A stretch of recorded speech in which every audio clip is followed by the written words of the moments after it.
Hello friends, welcome to our channel. Friends, ఈ వీడియోలో తెలంగాణ జిల్లా కోర్టు ఉద్యోగాల్లో ఇంగ్లీష్ లాంగ్వేజ్కి సంబంధించినటువంటి 40 మోడల్ క్వశ్చన్స్ ఏ విధంగా వస్తున్నాయనేది ఈ వీడియోలో చూద్దాము. సో వీడియో చూస్తున్నటువంటి వారు వీడియోని లైక్ చేసి ఛానల్ని సపోర్ట్ చేయండి. ఈ వీడియోకి 1000 లైక్స్ ఎక్స్పెక్ట్ చేస్తున్నాను. సో ప్రతి ఒక్కరూ లైక్ చేసి మీ ఫ్రెండ్స్కి షేర్ చేయండి. ఫస్ట్ టైం మన ఛానల్ని విజిట్ చేస్తే సబ్స్క్రైబ్ చేసుకొని బెల్ సింబల్ని యాక్టివేట్ చేసుకోండి. డీటెయిల్స్లోకి వెళ్లే ముందు చాలామంది మన ఛానల్ సబ్స్క్రైబర్స్ మెగా కోర్స్ ప్రైస్ని తగ్గించమని చెప్పేసి అడిగారు. 999 మేము పే చేయలేము, కొంత ఆఫర్ అయితే ఇవ్వండి అని చెప్పేసి అడిగారండి. సో 699 రూపీస్కి మెగా కోర్స్ అయితే అందిస్తున్నాము. ఈ ఒక్క కోర్స్ తీసుకుంటే అన్ని తెలంగాణ కోర్టు ఉద్యోగాలకి మీకు ఈ ఒక్క కోర్సే మీకు ఉపయోగపడుతుంది. ఇందులో మీకు తెలుగు మీడియంలో క్లాసెస్ ఉంటాయి. మిగిలినటువంటి కంటెంట్ అంతా కూడా బైలింగ్వల్లో ఉంటుంది. 30,000 ప్లస్ బిట్స్ ఉన్నటువంటి జీకే అండ్ ఇంగ్లీష్కి సంబంధించిన Telugu medium and English medium bits PDFs ఉంటాయి. అవి మీరు డౌన్లోడ్ కూడా చేసుకొని ప్రింట్అవుట్ తీసుకోవచ్చు. జీకే ఇంగ్లీష్కి సంబంధించిన టెస్ట్ సిరీస్ 15,000 ప్లస్ బిట్స్ ఉన్నటువంటి టెస్ట్ సిరీస్ ఉంటుంది. తెలుగు మీడియం అండ్ ఇంగ్లీష్ మీడియంలో ఉంటుంది. అవి మీరు మీ మొబైల్లో అటెంప్ట్ చేయొచ్చు అండ్ మీకు ఎక్స్ప్లెనేషన్ కూడా ఉంటుంది. ఇంకా మాక్ టెస్ట్స్ 10 మాక్ టెస్ట్స్ ఫ్యూచర్లో యాడ్ చేస్తాము ఒక 1 మంత్లో. తర్వాత ప్రీవియస్ పేపర్స్ని కూడా మీరు డౌన్లోడ్ చేసుకొని చూసుకోవచ్చు. కాబట్టి ఒక్క కోర్స్ తీసుకోండి, మీకు అన్నీ కూడా యాక్సెస్లోనికి అయితే వస్తాయి. అలాగే మీరు సపరేట్గా తీసుకోవాలి అనుకుంటే పీడిఎఫ్ కోర్స్ అయితే ఉంది, 199 రూపీస్కి పొందవచ్చు. పీడిఎఫ్స్ మీరు డౌన్లోడ్ చేసుకొని ప్రింట్అవుట్ తీసుకోవచ్చు. బైలింగ్ వల్ల మీకు ఈ కంప్లీట్ కోర్స్ అయితే ఉంటుంది. అలాగే మీకు జనరల్ స్టడీస్కి సంబంధించిన మెగా టెస్ట్ సిరీస్ కూడా కొత్తగా లాంచ్ చేసాము, 99 రూపీస్కి అందిస్తున్నాం. English mega test series course 4000 plus bits ఉన్నటువంటి కోర్స్ ఉంది.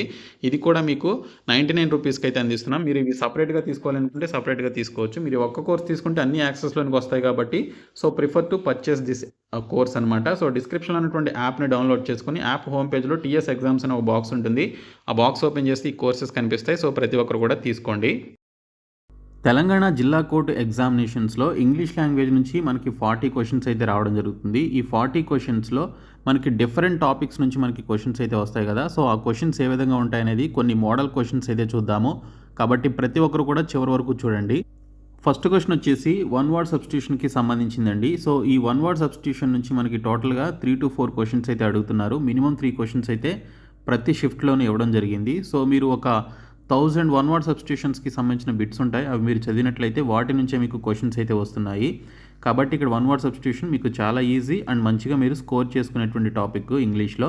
సో ఫస్ట్ క్వశ్చన్ చూడండి, study of the interaction of people with their environment. So ఇక్కడ చూసుకుంటే పీపుల్కి సంబంధించినటువంటి వారి యొక్క ఎన్విరాన్మెంట్తో ఇంటరాక్షన్ అయ్యేటువంటి దానికి సంబంధించినటువంటి స్టడీని ఏమంటారు అని అడిగారు. సో దాన్ని ఏమంటారు అంటే ఎకాలజీ అని చెప్పేసి పిలుస్తారు. సో ఆప్షన్ ఏ దీనికి సంబంధించినటువంటి రైట్ ఆన్సర్ అనమాట. సో ఎకాలజీ అంటే the study of the relation of plants and living creatures to each other and to their environment. So మన చుట్టూ ఎన్విరాన్మెంట్లో ఉండేటువంటి వాతావరణంలో లేదా మన చుట్టూ ప్రదేశాల్లో ఉండేటువంటి బ్రతుకుతున్నటువంటి ఆ జీవులు ఏవైతే ఉంటాయో వాటి గురించి, అలాగే మొక్కలకి సంబంధించినటువంటి వాటి యొక్క రిలేషన్ గురించి చదివేటువంటి యొక్క స్టడీని ఎకాలజీ అని చెప్పేసి పిలుస్తారు. మరి ఇక్కడ సైకాలజీ అని చెప్పేసి ఉంది. సైకాలజీ అంటే the scientific study of the mind and how it influences behaviour. So మన యొక్క మైండ్ ఏ విధంగా అది ఇన్ఫ్లుయెన్స్ అయ్యి అది ఏ విధంగా బిహేవ్ చేస్తుంది, దాని యొక్క ప్రవర్తన ఏ విధంగా ఉంటుందనేటువంటి చదివేటువంటి యొక్క స్టడీని ఏమంటాము అంటే సైకాలజీ అని చెప్పేసి అంటారు. ఇంకా మరి ఫిలాసఫీ అని చెప్పేసి ఉంది ఆప్షన్స్లో. సో ఫిలాసఫీ అంటే the study of the nature and meaning of the universe and of human life. Universe గురించి, అలాగే మానవ జీవితం గురించి, వాటి యొక్క మీనింగ్ గురించి, అలాగే వాటి యొక్క నేచర్ ఎలా ఉంటుంది అనేటువంటి చదివేటువంటి స్టడీని ఫిలాసఫీ అని చెప్పేసి పిలుస్తారు. ఇంకా జాగ్రఫీ అంటే the scientific study of the earth surface, physical features, divisions, products, population, వీటన్నిటి గురించి చదివేటువంటి స్టడీని జాగ్రఫీ అని చెప్పేసి అంటాం. లైక్ మన Indian geography, Telangana geography, Andhra Pradesh geography ఈ విధంగా ఉంటాయి కదా. అందులో ఉండేటువంటి నదులు, సరస్సులు, అలాగే అక్కడ ఉండేటువంటి వాతావరణం, అలాగే భూమి గురించి, నేలల గురించి, అక్కడ ఉండేటువంటి సంస్కృతుల గురించి, ప్రజల గురించి, అక్కడ ఉండేటువంటి వస్తువుల గురించి, వీటన్నిటి గురించి చదివేటువంటి దాన్ని జాగ్రఫీ అని చెప్పేసి పిలుస్తారు. అయితే మనకి ఇక్కడ study of the interaction of the people with their environment అన్నాడు కాబట్టి దాన్ని ఆ పర్టికులర్ స్టడీని ఎకాలజీ అని పిలుస్తారు. కాబట్టి ఇచ్చినటువంటి క్వశ్చన్కి option A right answer. Next question 1 word సబ్స్టిట్యూషన్కి సంబంధించిందే. ఈ list of explanations of rare technical or absolute words అని చెప్పేసి ఇచ్చాడు.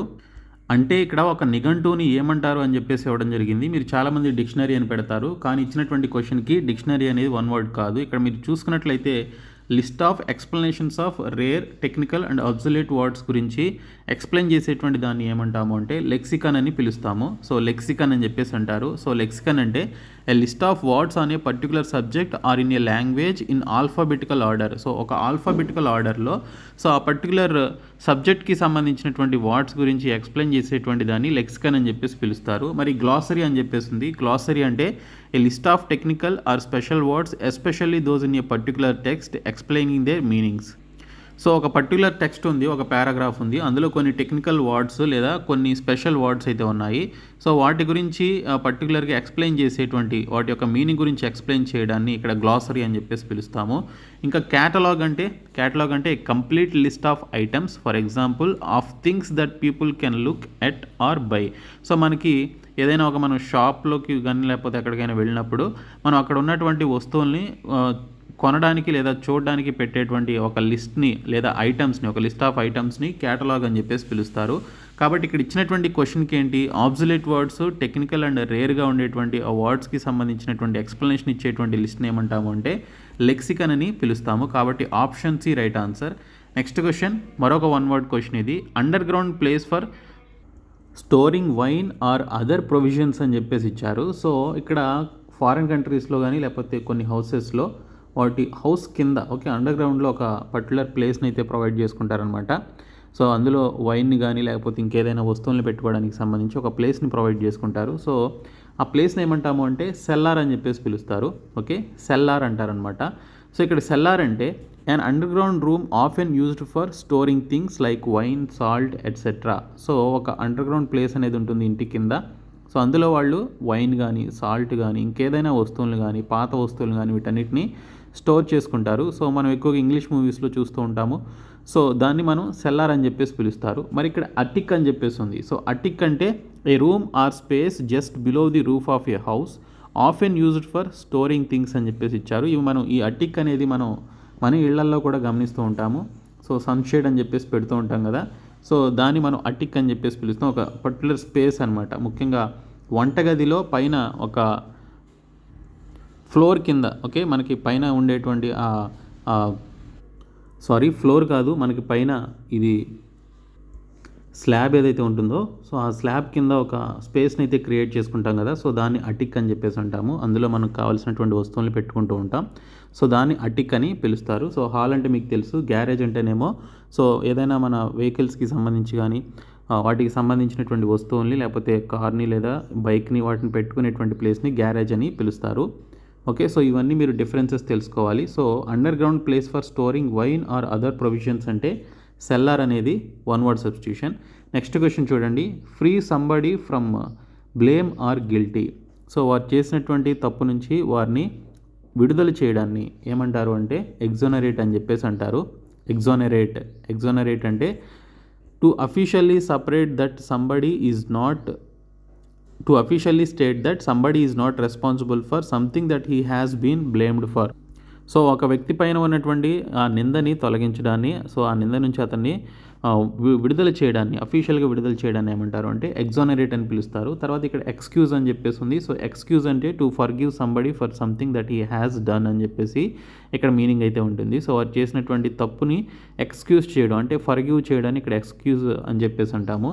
ఇంకా రిప్రిమాండ్ అని చెప్పేసి ఇచ్చాడు. సో రిప్రిమాండ్ అంటే to tell somebody officially that you do not approve of him or his actions or Reebok.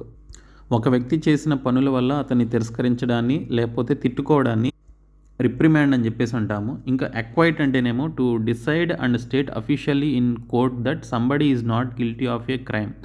So ఒక వ్యక్తి తప్పు చేయలేదు అని చెప్పేసి డిసైడ్ అయ్యి దాన్ని అఫీషియల్గా కోర్టులో స్టేట్మెంట్ ఇవ్వడాన్ని ఇక్కడ మనం ఎక్వైట్ అని చెప్పేసి పిలుస్తాము. సో ఎక్విట్ లేదా ఎక్వైట్ అని చెప్పేసి అంటారు. సో ఇక్కడ ఇచ్చినటువంటి క్వశ్చన్కి free somebody from blame or guilty అనేటువంటి దానికి exonerate, option C right answer.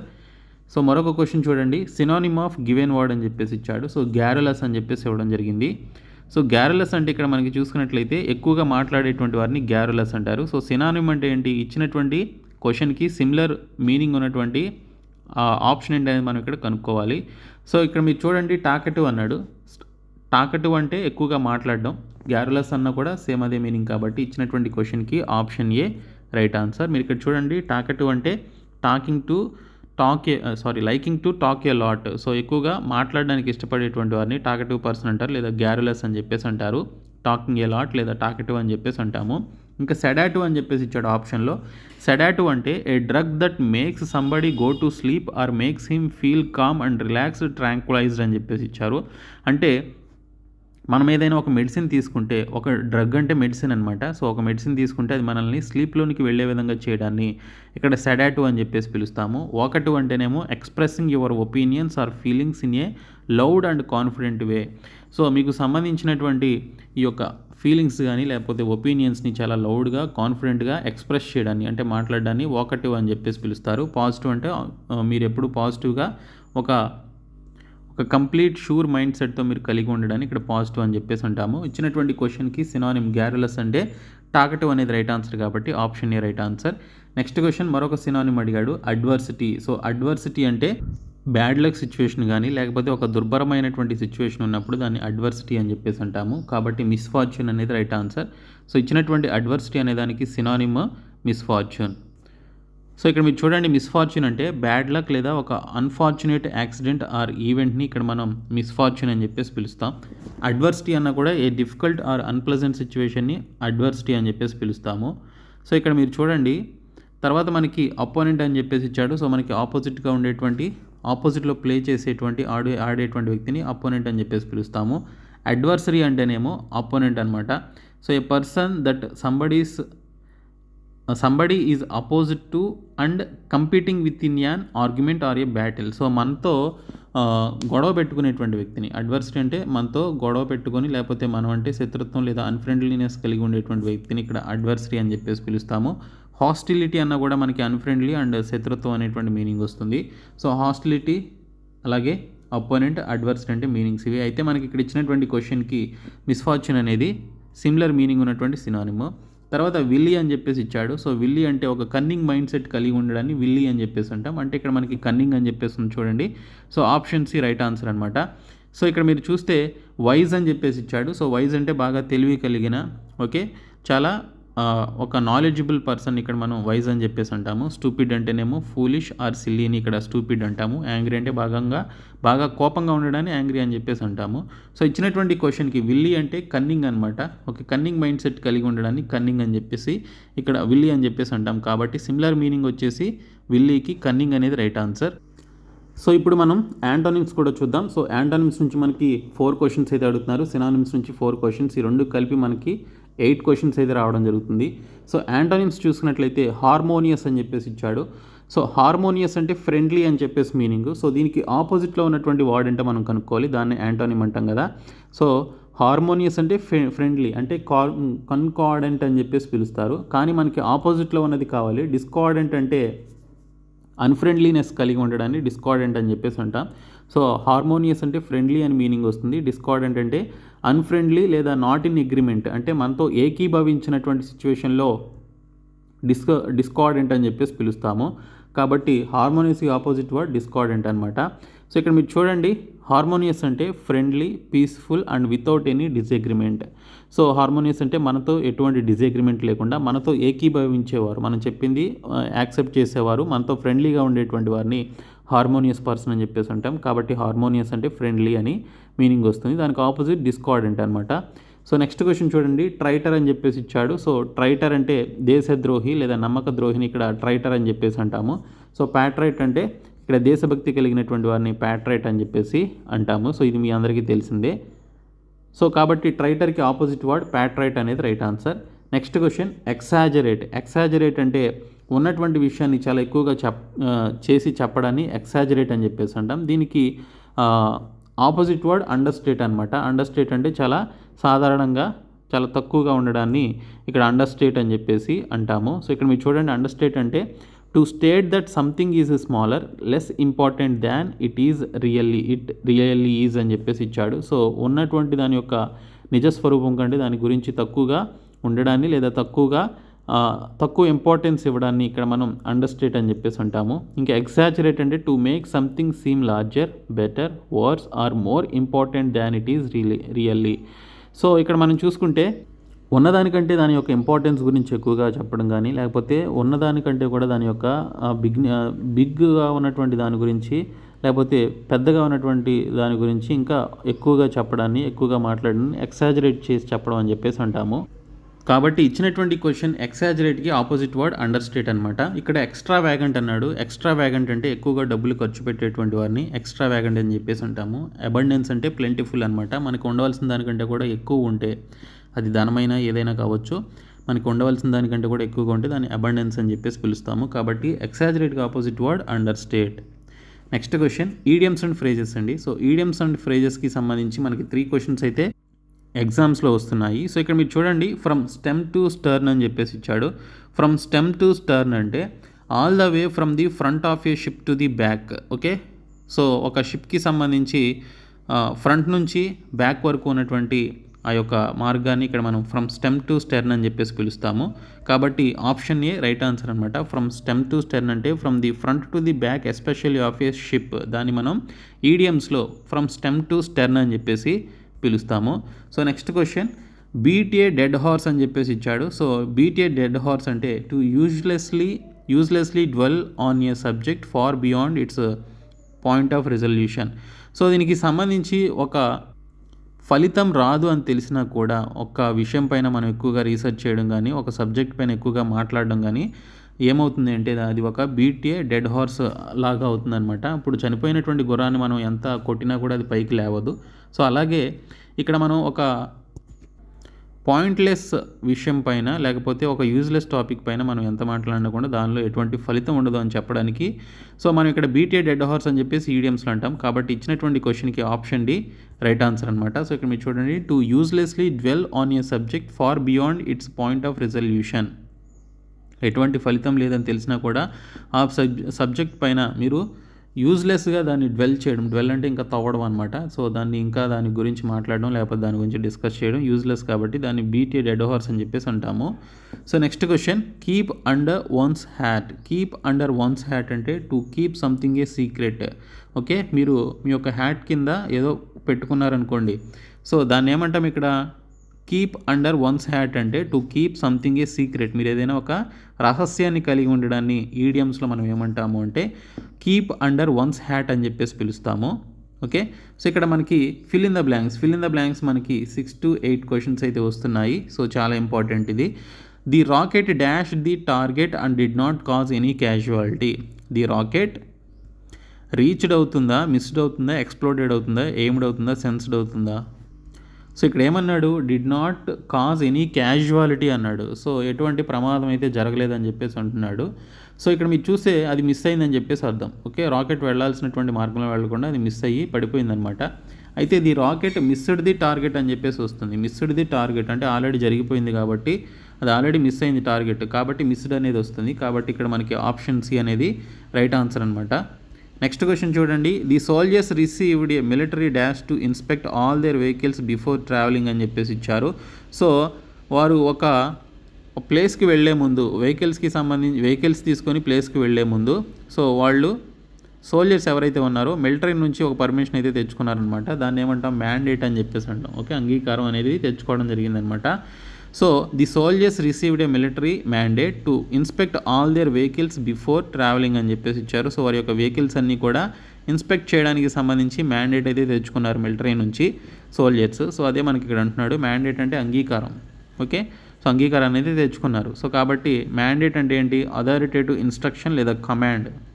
Okay, వారి యొక్క ఆదేశాలని లేదా అంగీకారాన్ని, సూచనల్ని తీసుకోవడం జరిగింది.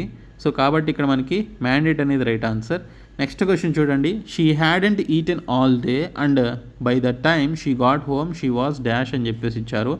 సో తను ఆ రోజంతా కూడా ఏమీ తినలేదు, తన ఇంటికి వచ్చేసరికి ఏమవుతుంది, బాగా ఖచ్చితంగా ఆకలితో ఉంటుంది.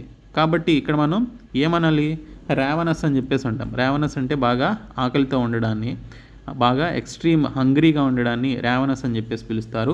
కాబట్టి రావనస్ అనేది వస్తుందన్నమాట. సో మీకు సినానిమ్స్ అండ్ యాంటోనిమ్స్ బాగా తెలిస్తే ఇలాంటి క్వశ్చన్స్కి మీరు ఆన్సర్ చేయగలుగుతారు.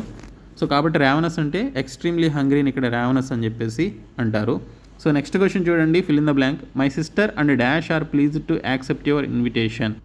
మై సిస్టర్ అండ్ ఐ వస్తుందన్నమాట. My sister and I are please to accept your invitation. మీ యొక్క ఇన్విటేషన్ని నేను నా సిస్టర్ అంగీకరిస్తున్నాము అని చెప్పేసి అనడానికి ఇక్కడ ఐ అనేది మనం ఇక్కడ యూజ్ చేయాలి. మై సెల్ఫ్ కాదు, ఐ అనేది వస్తుంది.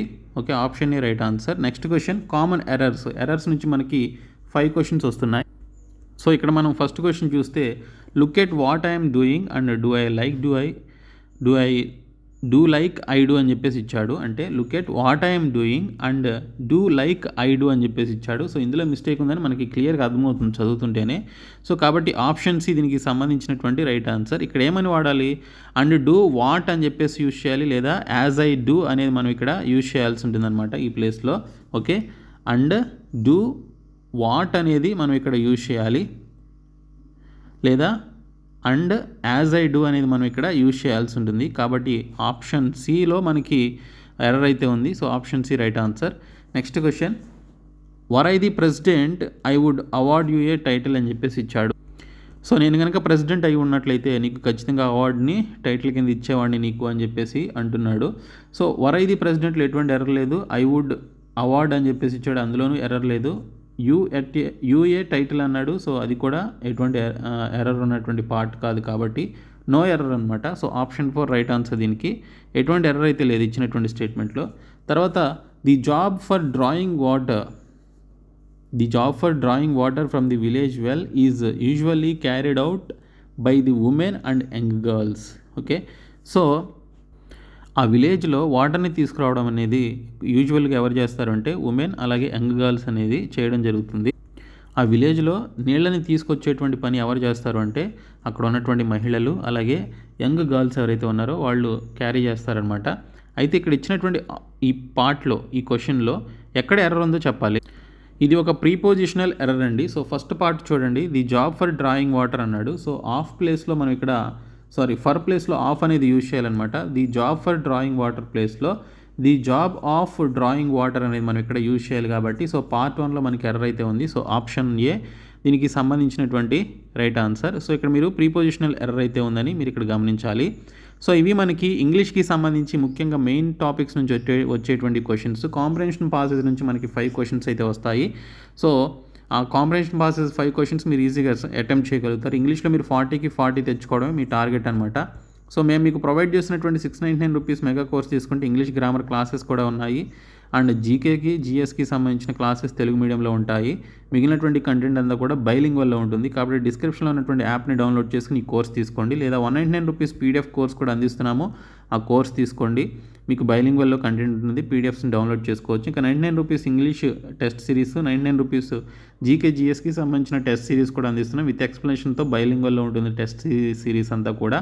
సో డిస్క్రిప్షన్లో యాప్ని డౌన్లోడ్ చేసుకుని ఈ కోర్సెస్ తీసుకోండి. Thank you.